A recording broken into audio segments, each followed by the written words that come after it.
చాలా అనుబంధం ఉన్నటువంటి మన ప్రభాకర్ గారు, యాక్టర్, డైరెక్టర్, యాంకర్, వారిని వచ్చి మాట్లాడవలసిందిగా రిక్వెస్ట్ చేస్తున్నాము. ప్రభాకర్ గారు.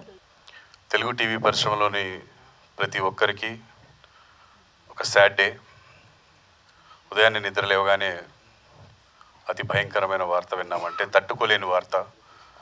రామోజీరావు గారు ఇక లేరు అనే వార్త. అది వార్త మాత్రమేనండి. కానీ ఆయన ఎప్పుడు మన గుండెల్లో ఉంటారు, మనం చేసే పనిలో ఉంటారు, మనం మాట్లాడే మంచి మాటలో ఉంటారు.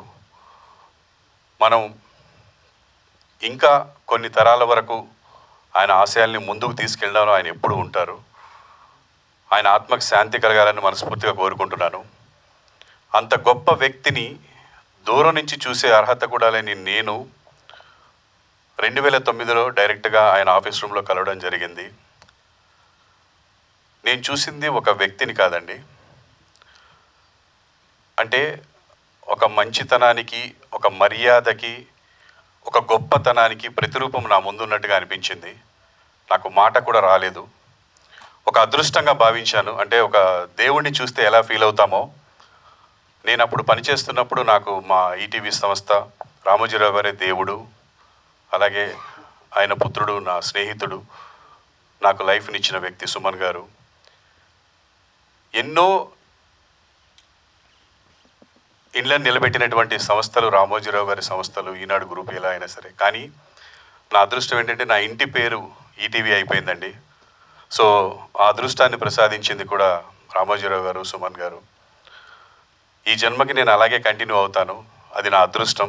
ఎన్ని జన్మలకైనా ఆ పేరు నాకు వస్తే నేను సంతోషంగా ఫీల్ అవుతాను. అది నాకు రావడం నా అదృష్టమే డెఫినెట్గా. ఆయన గురించి మాట్లాడాలంటే టైం సరిపోదండి. ఎన్ని గంటలు మాట్లాడినా తక్కువే. ప్రభుత్వ ఉద్యోగులకి కళ్ళు మూసుకొని పిల్లనిచ్చేవారండి మా జనరేషన్లో. నెక్స్ట్ పిల్లనివ్వాలంటే ఈనాడు గ్రూప్స్లో పనిచేస్తున్నాడంటే కళ్ళు మూసుకొని ఇచ్చేసేవాళ్ళు. అంత గొప్ప పేరుందండి.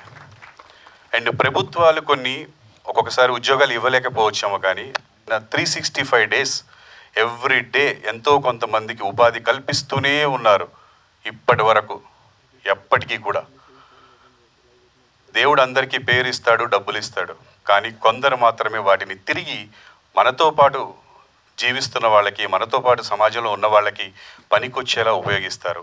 అందులో నెంబర్ 1 తెలుగువాడు రామోజీరావు గారు. గర్వంగా చెప్పుకోవచ్చు మనం.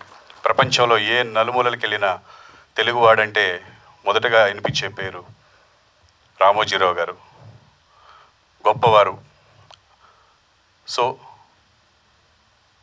ఆయన ప్రత్యక్షంగా మన ముందు ఉండకపోవచ్చు, కానీ మనందరి గుండెల్లో ఉంటారు. ఆయన ఆత్మ శాంతించాలని, అలాగే ఆయన కుటుంబ సభ్యులందరికీ ఆ దేవుడు గొప్ప ధైర్యాన్ని అందించాలని మనస్ఫూర్తిగా కోరుకుంటున్నానండి. మనకే ఇలా ఉంది,